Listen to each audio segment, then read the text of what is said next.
The byline for this, which is kind of the byline for our website, is kind of the scale I think on when I'm thinking about farming, which is with your feet on the ground.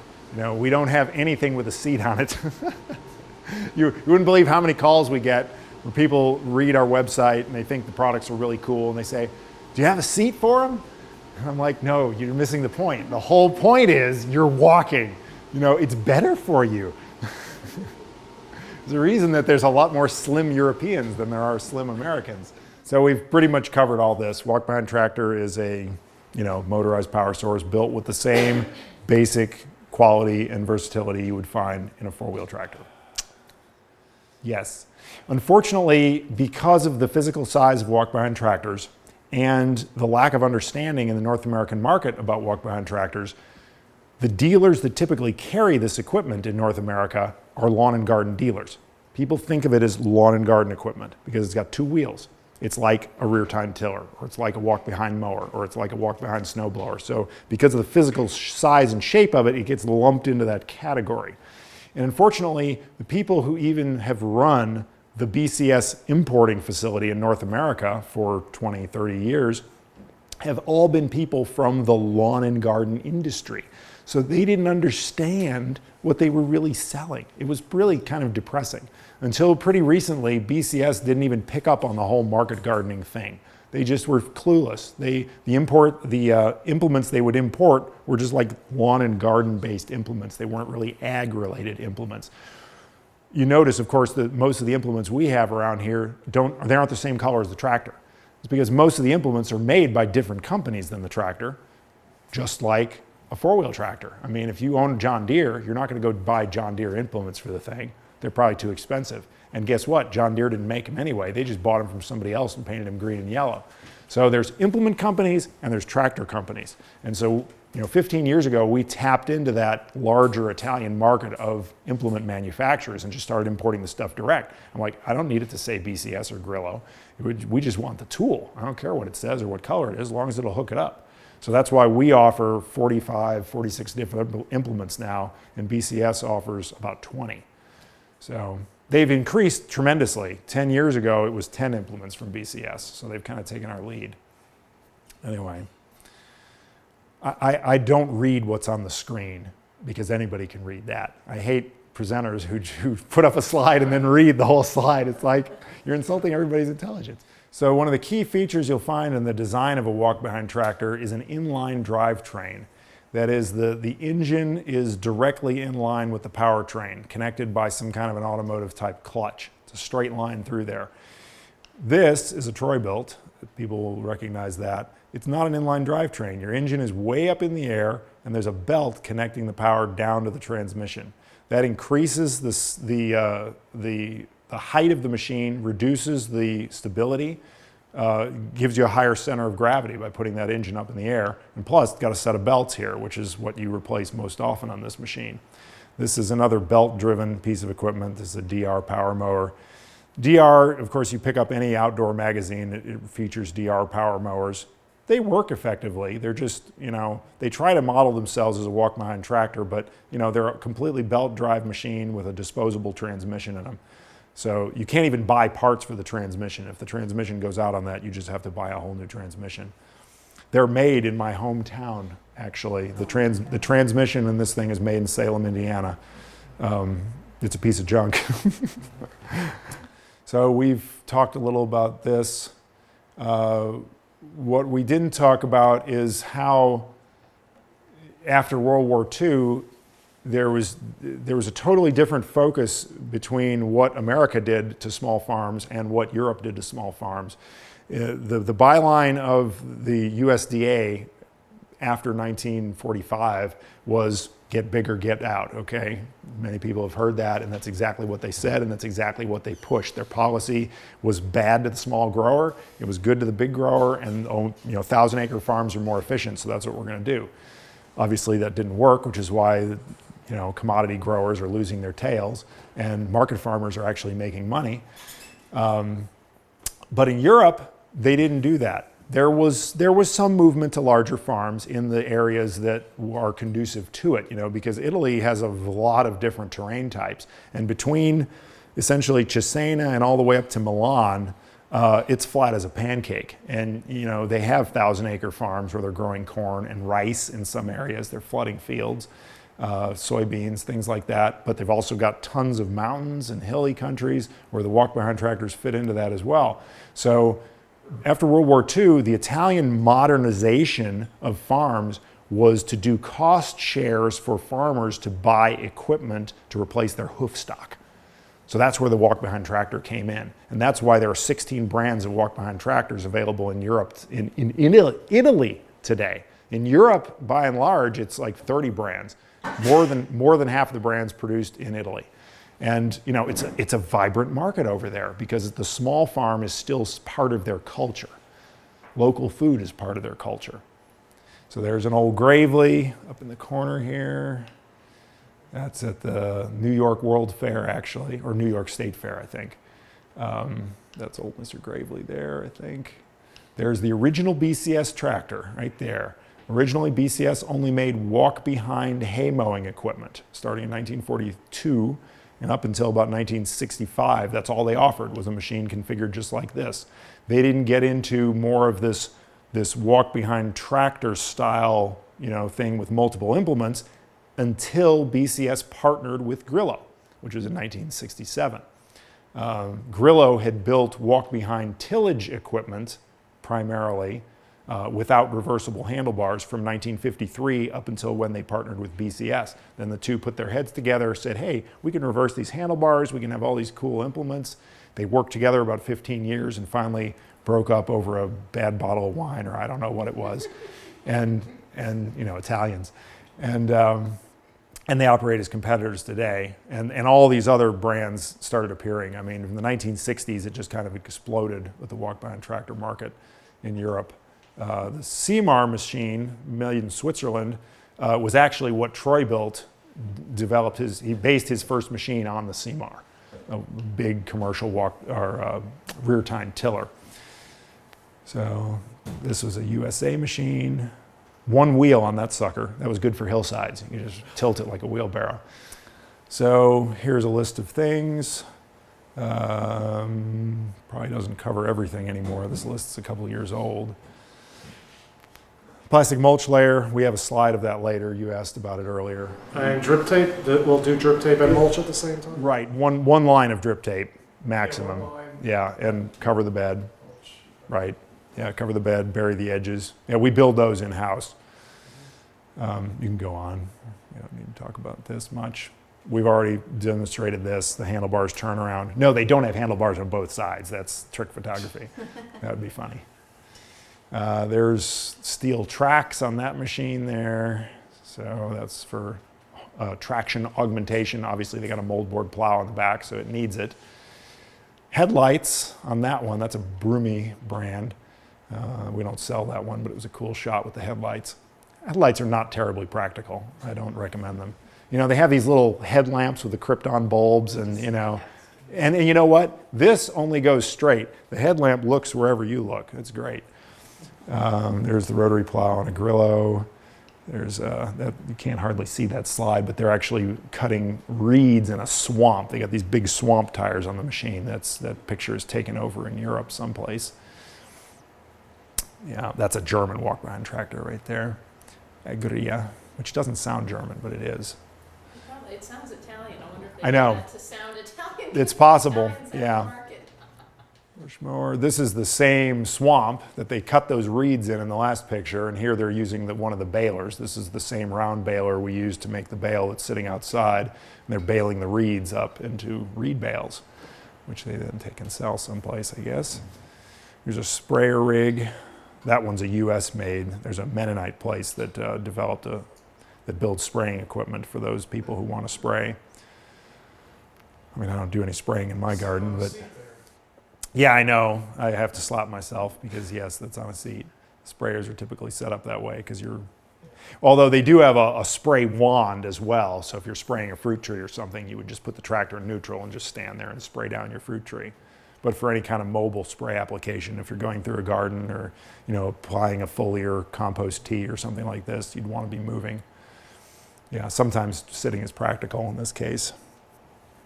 So, yeah. And of course, in Europe, they're using a lot more of their available land base than they are over here. It's amazing how steep a ground they work over there for agricultural land. I mean, it's, you know, in the Italian Alps and the Swiss Alps, I've watched people mowing hay on 45-degree angles. You know, why? Because that's what's there. It's available. If they don't mow hay on that, they don't mow hay at all because they're in the mountains and they've got goats and they've got cows and they need to feed them. And, you know, it's not very efficient to haul hay long distances if you can grow the forage on site. So, you know, these walk-behinds will get up on those slopes and just do an amazing job. So, and, you know, you could do it with four-wheel equipment, but if it rolls, it's just harder to get a tractor off of you than it is a walk-behind. So, yeah, some price comparisons. Roughly 2 to 3 times the cost to get your minimum sized four-wheel tractor that'll do the same types of things that the walk-behind will. So, maneuverability, we talked about that outside. You just don't need much space to maneuver a walk-behind. Look at that angle. Those are steel cage wheels with spikes on them, so they're, you know, yeah. And the guys who are doing this, I've watched guys doing this, and they've got cleated combat boots on, because otherwise they're going down the hill.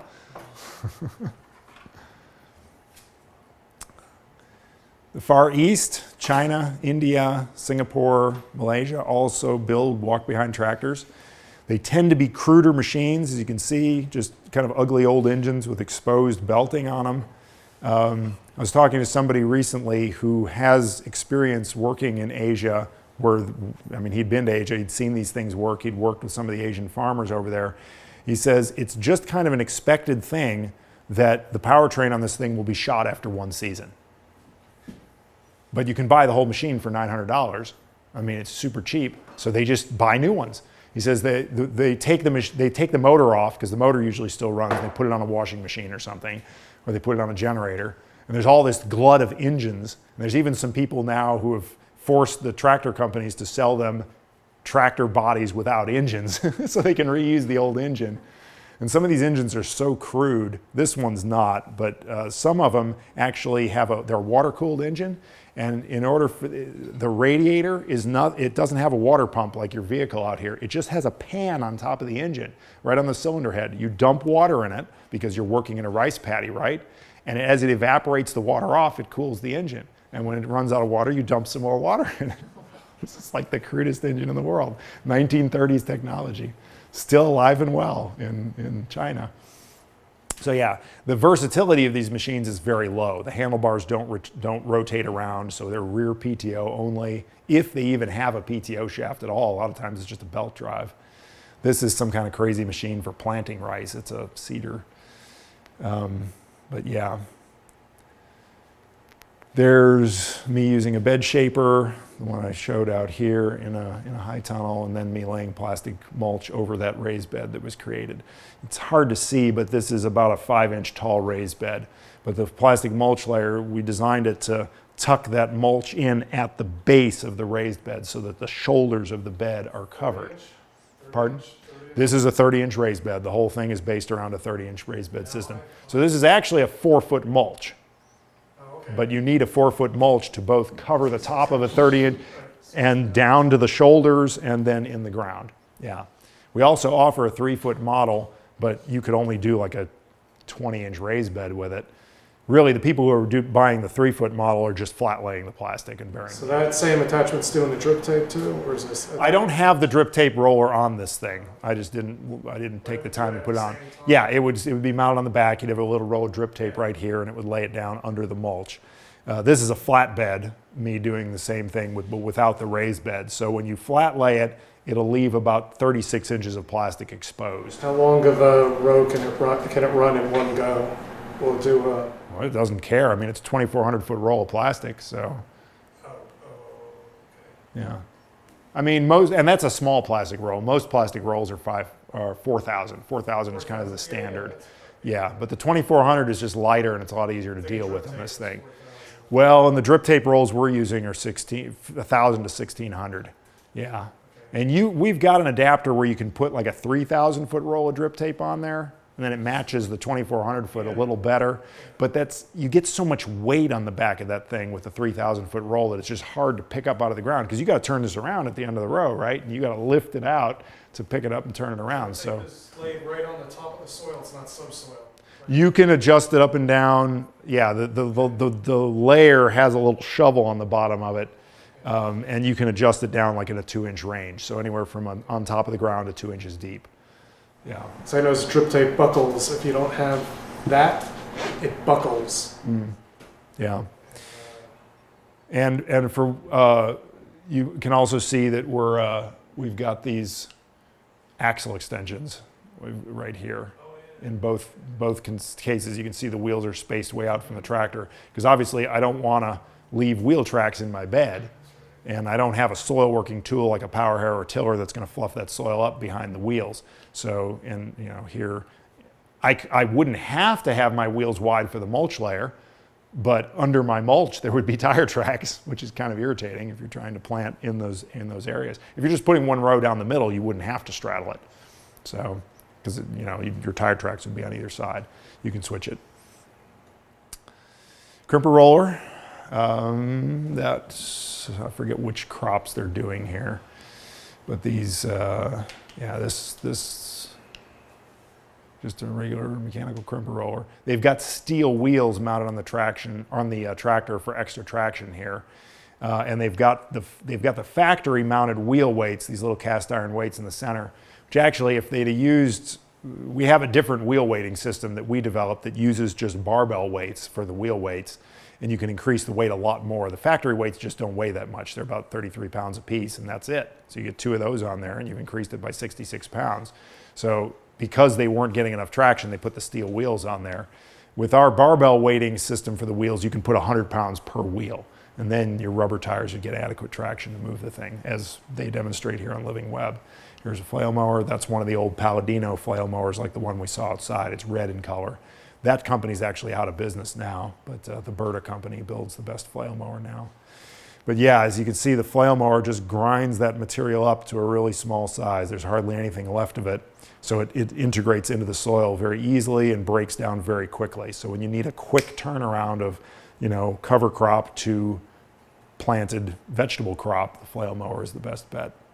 Power harrow, we've talked about that. This is kind of the new improved version of the power harrow. It's a little shorter and more compact than the one we looked at outside. Just makes it a little more easy to maneuver and light in weight, just easier to handle.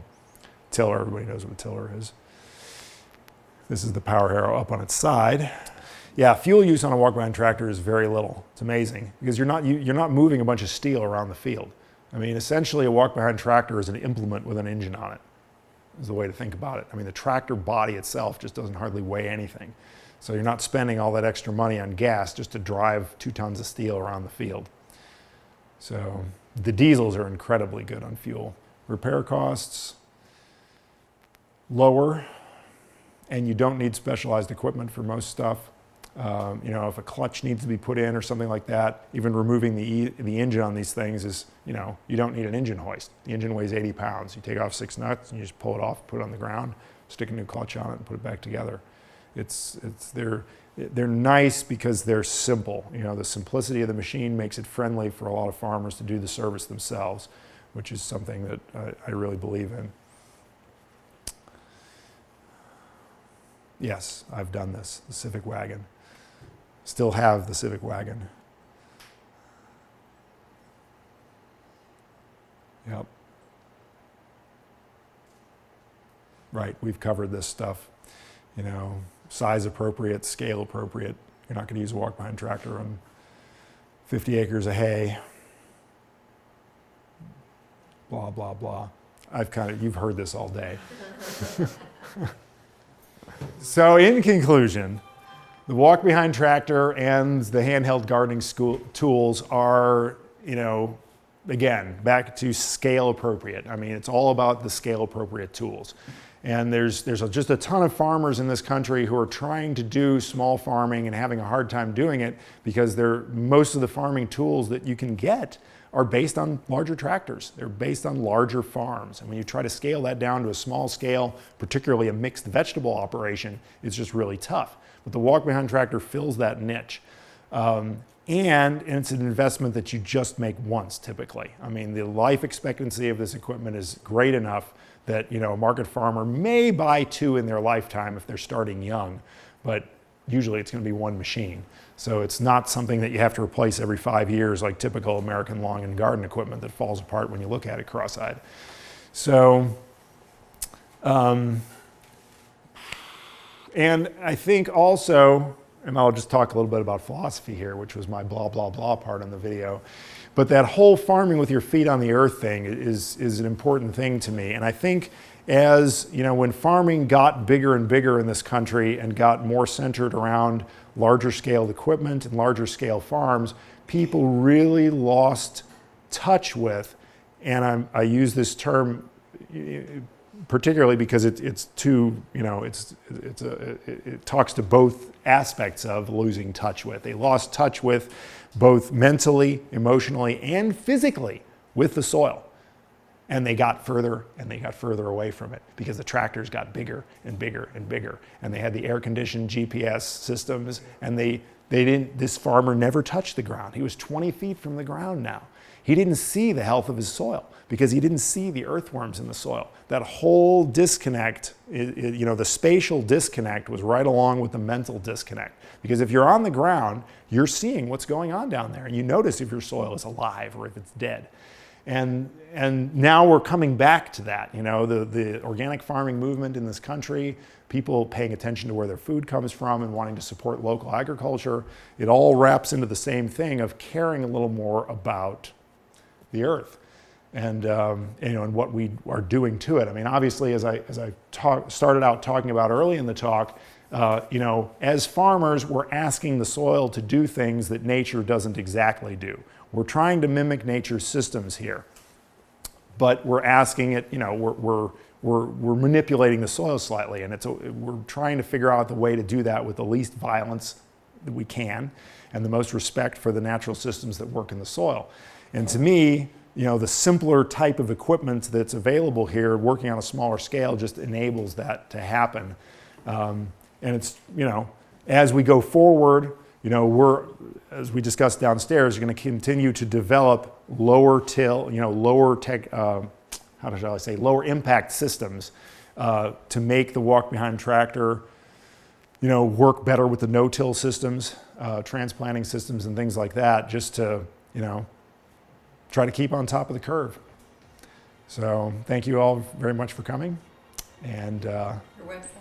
Our website is earthtools.com.